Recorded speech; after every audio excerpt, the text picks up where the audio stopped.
പേടിച്ചില്ലല്ലോ? പേടിച്ചോ? ഇല്ല. ഇന്ന് വെള്ളിയാഴ്ച, ഈ ഒരു ദിവസം പേടിക്കരുത്. അപ്പൊ എല്ലാ വെള്ളിയാഴ്ചയും പേടിക്കാതിരുന്നോളോ? അത് ഭാമയുടെ ഇഷ്ടം. എന്റെ പേര് അറിയാം. പേടിക്കില്ലല്ലോ?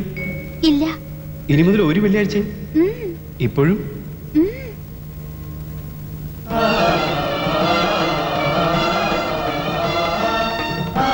എന്തിനാ മറിഞ്ഞു നിൽക്കുന്നത്? പേടിയില്ലെന്ന് പറഞ്ഞില്ലേ?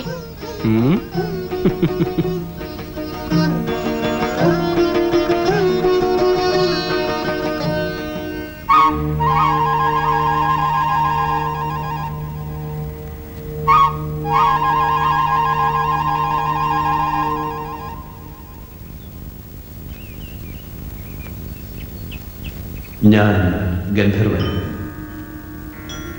ചിത്രശലഭമാകാനും മേഘമാലകളാകാനും പാവയാകാനും പറവയാകാനും മാനാവാനും മനുഷ്യനാവാനും നിന്റെ ചുണ്ടിന്റെ മുത്തമാവാനും നിമിഷാർത്ഥം പോലും ആവശ്യമില്ലാത്ത ഗഗനചാരി. ഈ ഭൂമുഖത്തെ പൂക്കളും ഈ ഭൂമിയുടെ തേനും മാത്രം നുകർന്നു കഴിയാൻ അനുമതി കിട്ടിയ അരൂപിയായ ഒരു വർണ്ണശലഭം ഞാൻ ഗന്ധർവൻ.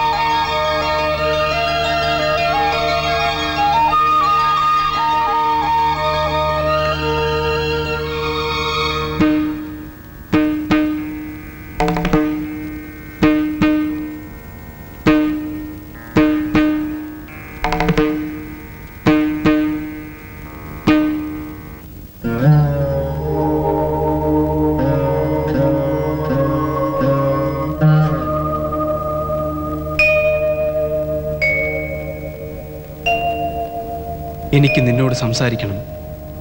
നീ പറയുന്നത് എനിക്ക് കേൾക്കണം. അതിനിങ്ങനെയാണോ? ആളെ കാണാതെ എങ്ങനെയാ?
ഇങ്ങനെ ആവുമ്പോ കുഴപ്പമില്ലല്ലോ.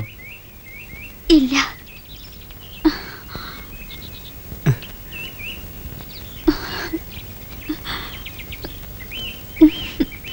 ഭയങ്കര സ്റ്റൈലിലാണല്ലോ. ആ, എന്തിനാ ഇപ്പൊ കുറയ്ക്കുന്നേ? അയ്യോ, സാരമില്ല, വന്നോട്ടെ. വന്നാ കാണില്ലേ? ഇല്ല. അയ്യോ വേണ്ട, അവള് കാണും. ഇല്ലെന്നേ. അയ്യോ, എന്നാ പൊക്കോളാം. ഇനി ഞാന് വെള്ളിയാഴ്ചക്ക് വേണ്ടി കാക്കയില്ല. വേണ്ട. എനിക്ക് കാണണമെന്ന് തോന്നുമ്പോഴൊക്കെ ഞാൻ വരും. വരണം. ബാമേച്ചി, എന്താ ഇവിടെ കയറി ഒളിച്ചു നിൽക്കുന്നേ? അവിടുത്തെ മുത്തശ്ശി തിരക്കുന്നു. എന്തിനാ ഇപ്പോ? അതൊന്നും എനിക്കറിയില്ല, വിളിച്ചോണ്ട് ചെല്ലാൻ പറഞ്ഞു. ആ, ഞാൻ വന്നോളാം.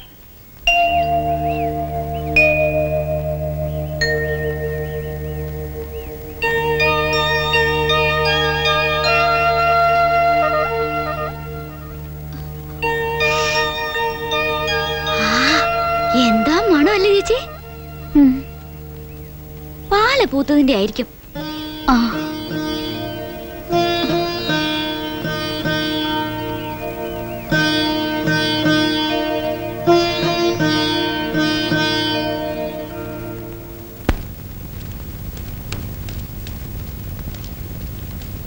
ഇതെവിടെയായിരുന്നു എൻ്റെ കുട്ടി നീ? അന്വേഷിക്കാൻ ഇനി ഒരിടവും ബാക്കിയില്ല. ദേ, ഇവിടെ ഒരാൾ നിന്നെ കാണാനായിട്ട് എത്ര നാഴിക മോട്ടോർ സൈക്കിൾ ഓടിച്ചിട്ടാ വന്നിരിക്കണേന്ന് അറിയോ നിനക്ക്? ഓ, അത്രയ്ക്ക് ദൂരമൊന്നുമില്ല. ഏറിയാൽ ഒരു 5-6 കിലോമീറ്റർ ഉണ്ടാവും. അത്രയല്ലേ ഉള്ളൂ? ആ, അത്രേ കാണും. അതാ ഇപ്പൊ ഇത്ര വലിയ ദൂരം? മുത്തശ്ശി, പണ്ടത്തെ നാഴികയല്ല ഇപ്പോഴത്തെ കിലോമീറ്റർ. അതറിയില്ലേ? ഇല്ല ഇല്ല, എല്ലാം അറിയുന്ന ഒരാൾ ഇവിടെ ഉണ്ടല്ലോ. ദൂരത്തിന്റെ അല്ല, അതും എന്റെ സ്പീഡിന് ഒന്നും ഒരു ദൂരമല്ല. പണി ഒഴിഞ്ഞിട്ട് നേരം കിട്ടണ്ടേ? അതാ ഞാൻ ചോദിക്കണേ, എന്തിനാ ഇത്ര ചെറുപ്പത്തിലെ ഇത്രയ്ക്ക് കിടന്ന് അധ്വാനിക്കണേ? ചോദിക്കണേ അങ്ങോട്ട്. എന്ന് ചോദിച്ചാ മുത്തശ്ശി ജീവിക്കണ്ടേ? പിന്നെ വേണം വേണം, അച്ഛക്കും മക്കൾക്ക് അന്വേഷിച്ചു കൊടുക്കണമായിരിക്കും. നിനക്കൊരുത്തിന് അല്ലലില്ലാതെ കഴിയാനുള്ള വകയും സ്വത്തൊക്കെ നിന്റെ അച്ഛന് ഞാൻ കൊടുത്തിട്ടുണ്ടോ? അതറിയില്ലേ? പോയി നിന്റെ തന്തയോട് ചോദിക്കും. കൊടുത്തില്ല എന്നൊന്നും ഇവിടെ ആരും പറഞ്ഞില്ലല്ലോ. ശരിക്കും കൊടുത്തിട്ടുണ്ട്. ഇവളുടെ അമ്മയ്ക്ക് കൊടുത്തതിനേക്കാൾ കൂടുതൽ അവനാ കൊടുത്തത്. പഠിപ്പ് കുറവാണെന്നും പറഞ്ഞു. അയ്യോ മുത്തശ്ശി കൊടുത്തതെല്ലാം അവിടെയുണ്ട്. ഒന്നും ആരും കളഞ്ഞു കുളിച്ചിട്ടില്ല. പിന്നെന്താ, അതുപോരെ? പോരേന്ന് ചോദിച്ചാ ഇനിയുള്ള കാലത്ത് കൃഷി കൊണ്ടൊന്നും ഒരു രക്ഷയില്ല. സുഖമായിട്ട് ജീവിക്കണമെന്നുണ്ടെങ്കിൽ ബിസിനസ് കൊണ്ടേ കാര്യമുള്ളൂ. ഓ, കഷ്ടപ്പെട്ടാലേ കാശുണ്ടാക്കാനൊക്കൂ. ആ, അത് നേര്. ഓ, നീയും കൂടെ കൂട്ടുനിന്നു. ദാ, ഇത് തന്നെ ഇപ്പൊ കഴിഞ്ഞ 3-4 മാസം ഒരുപോലെ കണ്ണടയ്ക്കാതെ ഓടി നടന്ന് സാധിച്ചതാ. ഇതെന്താടാ മോനേത്? ഇത് മുത്തശ്ശി പുതിയൊരു ഡ്രൈ ക്ലീനിങ് ഷോപ്പും വീഡിയോ കാസറ്റ് ലൈബ്രറിയും ഒരു ചെറിയ കൂൾ ഡ്രിങ്ക്സ് ബാറും പിന്നെ കുറെ ലൊട്ടിലൊടുക്ക് പരിപാടികളും ഒക്കെ ആയിട്ട് ടൗണിന്റെ നടുക്ക് ആ ശിവന്റെ അമ്പലത്തിനടുത്ത് ഒരു മിനി മാർക്കറ്റിംഗ് കോംപ്ലക്സ്. എല്ലാം കൂടെ ഒറ്റ കെട്ടിടത്തില്. 17-ാം തീയതി ഉദ്ഘാടനം. എങ്ങനുണ്ട്? ഇത്രയൊക്കെ ആയ സ്ഥിതിക്ക് ഒരു മിനി ഹെയർ കട്ടിംഗ് സലൂണും കൂടെ ആവാമായിരുന്നു. എന്റെ കുഞ്ഞൊരു ഐശ്വര്യമുള്ള കാര്യം എന്ന് പറയുമ്പോ ഓട്ട് മുത്തശ്ശി, അവക്ക് എന്റെ അടുത്തല്ലേ ഇങ്ങനെല്ലാം പറയാനൊക്കെ ഉള്ളൂ. എന്നാലും നാളെ ഒരിക്കൽ കഴുത്തിൽ താലി വെക്കേണ്ട പുരുഷന്റെ അടുത്ത് തുടങ്ങി. അതെ, പഠിക്കുന്നിടത്തുനിന്ന് വിളിച്ചു വരുത്തിയിട്ട് ആളെ വട്ടുകയറ്റാൻ തുടങ്ങിയാലുണ്ടല്ലോ. പരീക്ഷ വന്ന് മൂത്ത് നിൽക്കുന്ന നേരത്താ കഴുത്തെ താലി വെക്കല്. പിന്നെ 17-ാം തീയതി ഉദ്ഘാടനം, വന്നേക്കണം കേട്ടോ. എനിക്കിന്ന് എക്സാമാ. ഇത് കഴിഞ്ഞിട്ട് എക്സാമിന് പോയാ പോരെ? നീ അങ്ങോട്ട് ചെന്ന് അവളോട് പറയടാ. ഇവിടെ നിന്നോണ്ട് കുറുക്കം കൂവണ പോലെ കൂവാതെ ചെല്ലങ്ങോട്ട്. ഇപ്പോഴത്തെ പിള്ളേര് നീട്ടി വർത്താനം പറഞ്ഞ് കാർഡും അടിച്ച് ചുമ്മാ നടക്കാനല്ലാതെ. ഓ, എങ്ങനുണ്ട്? കുഴപ്പമില്ല. പക്ഷേ എന്തോന്നാ ഈ ഷോപ്പി? ആ, അതാ കളി. ബുദ്ധി ഉണ്ടെങ്കിൽ പറ. അതിലൊരു ടെക്നിക്കുണ്ട്, ഒരു ട്രിക്ക്. പറ. ആഹാ, എന്താ അത്? പിടിയിട്ടില്ല? ബുദ്ധിയില്ലല്ലോ. ഷോപ്പി എന്ന് പറഞ്ഞാൽ shop at P, shop at Pradeep. ഇപ്പൊ മനസ്സിലായോ? എന്താ ബുദ്ധി, എന്താ ഇമാജിനേഷൻ? നോബൽ പ്രൈസുകാരൊന്നും കാണണ്ട. കണ്ടോ കുഴപ്പമാ. ഊരാതെ. സത്യത്തിൽ ഞാൻ വാരിയല്ലേ. അതെന്തോ ആവട്ടെ. അപ്പൊ എങ്ങനെയാ 17-ാം തീയതി? നീ വരില്ലേ? നന്നായി. പരീക്ഷയുടെ ചൂടിലോ? ഞാനെങ്ങും വരില്ല. ഇത് കൂടിയ 1 മണിക്കൂർ ഇവിടുന്ന് എല്ലാരും വരുന്നുണ്ട്. ആ, പിന്നെന്ത് വേണം? എന്നാലും അതാണോ? ആ, പ്രദീപ് എപ്പോ വന്നു? ഇതാ ഇപ്പോ കുറച്ചു നേരമായി. ഞാൻ വന്നത് എന്റെ ഒരു പുതിയ മാർക്കറ്റിംഗ് കോംപ്ലക്സ്. അറിഞ്ഞു. 17 തുറക്കുന്നു അല്ലേ? അതെ. All the best. Thank you. അല്ല, നീ ഇതെന്താ കുട്ടി ഭാവം? ഒന്നും പഠിക്കണ്ടേ? പഠിക്കുമായിരുന്നു എന്ന് പറഞ്ഞാ മതി. അതിനിവിടെ പഠിക്കാൻ സമ്മതിക്കണ്ടേ? ആരാ സമ്മതിക്കാത്തെ? എല്ലാരും. ഓ പിന്നെ എല്ലാരും വേണോന്ന് വിചാരിച്ചാ ആരും ഉപദ്രവിക്കാൻ വരില്ല. അതെ. അപ്പൊ അപ്പച്ചി 17-ാം തീയതി? 17-ാം തീയതിയുടെ കാര്യം അവിടെ നിൽക്കട്ടെ. പ്രദീപിന് ഈ കോളേജിൽ പോയിട്ടില്ലാത്തോണ്ട് സ്റ്റഡി ലീവെന്നോ ആനുവൽ എക്സാം എന്നോ ഒക്കെ പറഞ്ഞ അതിന്റെ ഗൗരവം പിടികിട്ടില്ല. അതൊക്കെ എനിക്കറിയാം. എങ്കിൽ പിന്നെ എങ്ങനെയാ ഈ നേരത്തെ ഡിസ്റ്റർബ് ചെയ്യാൻ തോന്നുന്നത്? ആര് ഡിസ്റ്റർബ് ചെയ്തു? ആ, അത് ഓർത്താ മതി. ഓ,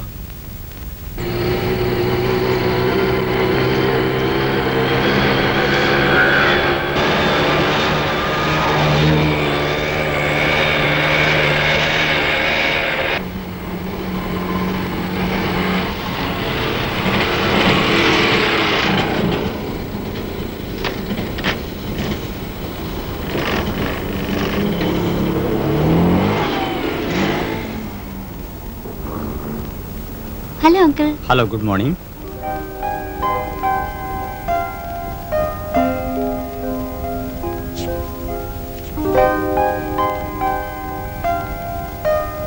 ഇത് തിരക്കേടില്ലെന്ന് തോന്നുന്നു.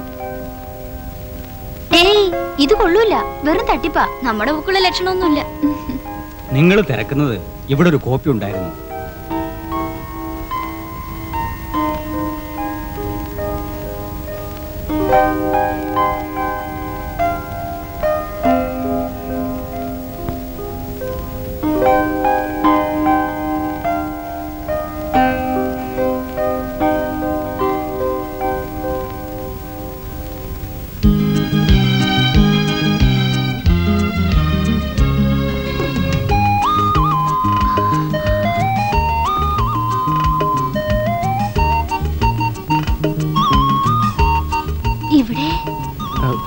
ഇവിടെ ഒരു ഗൈഡ് നോക്കാൻ വന്നതാണ്. കണ്ടോ, പച്ച കള്ളം.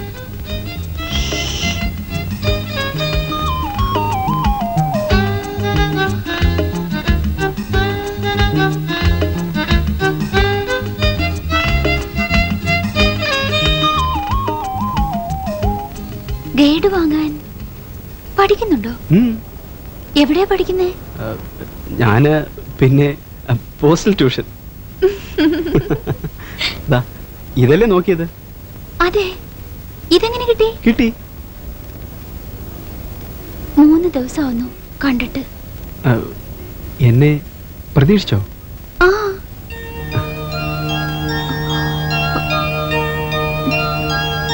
ഞാൻ വരാം, ഇന്ന് വരാം. അത് പറയാൻ കൂടിയാ ഇപ്പൊ ഇവിടെ. ഓ, സാധാരണ ഞങ്ങളിങ്ങനെ മുൻകൂട്ടി വന്ന് പറയാറൊന്നുമില്ല. പിന്നെ തോന്നുമ്പോ അങ്ങ് വരിക എന്നുള്ളതാ. എന്നിട്ട് തോന്നുമ്പോ പോവുകയും. അങ്ങനെയാ, അങ്ങനെ വേണമെന്നാ പ്രമാണം. പക്ഷേ ഭാമയുടെ അടുത്താവുമ്പോ എല്ലാം തെറ്റുന്നു. നമ്മൾ നോക്കിയ ബുക്ക് കിട്ടി. എനിക്കും. ആഹാ, ഇത് തന്നെയാണല്ലോ. വേറൊരു ഗൈഡ് കിട്ടിയിട്ടുണ്ട്. ഇത് മതിയോ? വേണ്ട, ഞങ്ങൾക്ക് ഞങ്ങൾ നോക്കി തന്നെ കിട്ടി. 2 കോപ്പിയോ? അതിനിവിടെ ആകെ ഒറ്റ കോപ്പി ഉണ്ടായിരുന്നുള്ളൂ.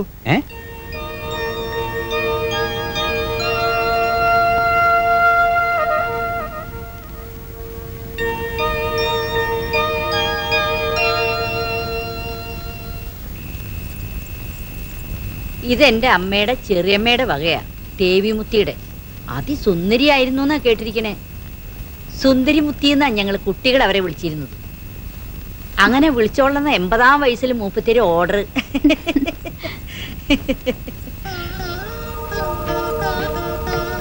ഇതാ ഇപ്പൊ എന്താ ചന്തോന്ന് നോക്കിയേ.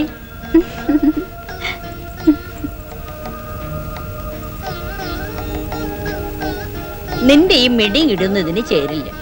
ഇതിന് വേണ്ടത് നല്ല 1.5 മുണ്ട്, നല്ല കിമ്പിളി കസുകാരിയുള്ള മുണ്ട്.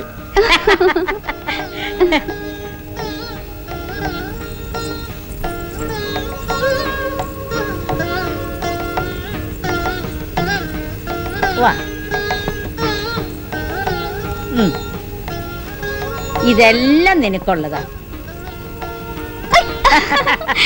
മുത്തശ്ശി പറയുന്ന പോലെ കേട്ടും അനുസരിച്ച് നടന്നാൽ 10 റാത്തിൽ സ്വർണം മുത്തശ്ശി നിന്റെ ശരീരത്തിലിടും. അനുസരിച്ചില്ലല്ലോ. ഇല്ലെങ്കിൽ എല്ലാം കൂടി എടുത്തോണ്ട് പോയി ഗുരുവായൂർ അമ്പലത്തിലെ ഭണ്ഡാരപ്പെട്ടിയിലിടും. നിന്റെ അച്ഛൻ ഇലക്ട്രിസിറ്റി എഞ്ചിനീയർ. 4 കൈ കൊണ്ട് കൈക്കൂലി വാങ്ങിച്ച ഇന്നിപ്പൊ ഇതുപോലെ ഒരെണ്ണം തീർപ്പിക്കാൻ പറ്റില്ല. ഹാ, എന്താ ചന്തം. ഇതേ ഇങ്ങനെ വയറിന്റെ മീതെ ഇടുള്ളതല്ല. ദേ ഇങ്ങനെ. ആ,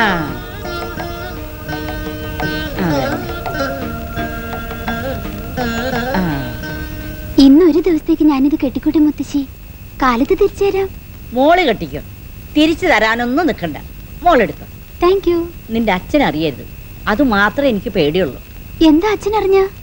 എടി, എന്റെ കയ്യിൽ ഇത്രയും സ്വർണ്ണം ഉണ്ടെന്ന് അറിഞ്ഞാൽ അങ്ങേരത് ഉടനെ ചെലവായിക്കാനുള്ള മാർഗം ആലോചിച്ചു തുടങ്ങും.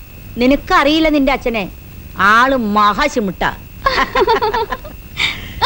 ഇത് നീയിട്ടു, സ്ഥിരായിട്ടിട്ടു. ഇതും നീയിട്ടു. ഇതും ഒന്നും നിന്റെ അച്ഛൻ കാണാൻ പാടില്ല.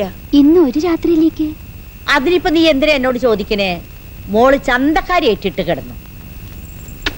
നല്ല മുത്തശ്ശി.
ദേവി ആത്മരാഗമേകാം കന്യാവനിയിൽ സുഖദം കളഗാനം പകരാനണയൂ ഗന്ധർവ വീണയാകൂ നീ ദേവി.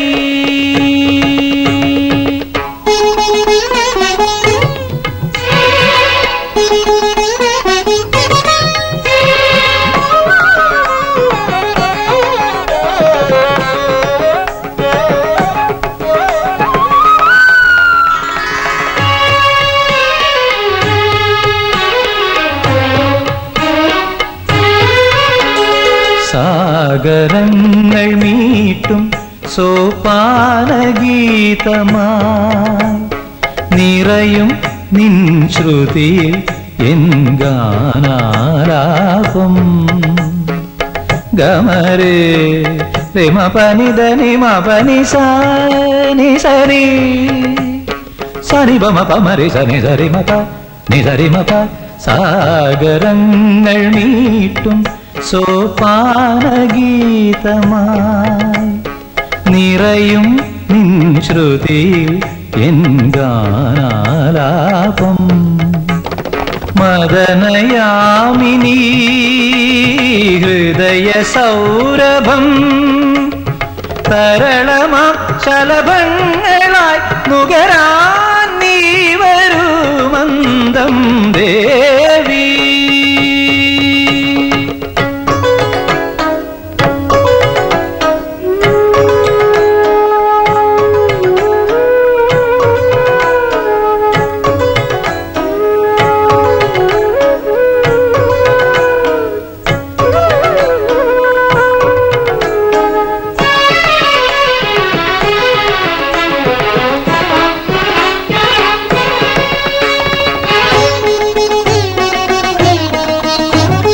പാർവണങ്ങൾ തേടും വനചന്ദ്രകാന്തിയിൽ സോമം പോൽ പകരു നിൻരാഗോന്മാദം.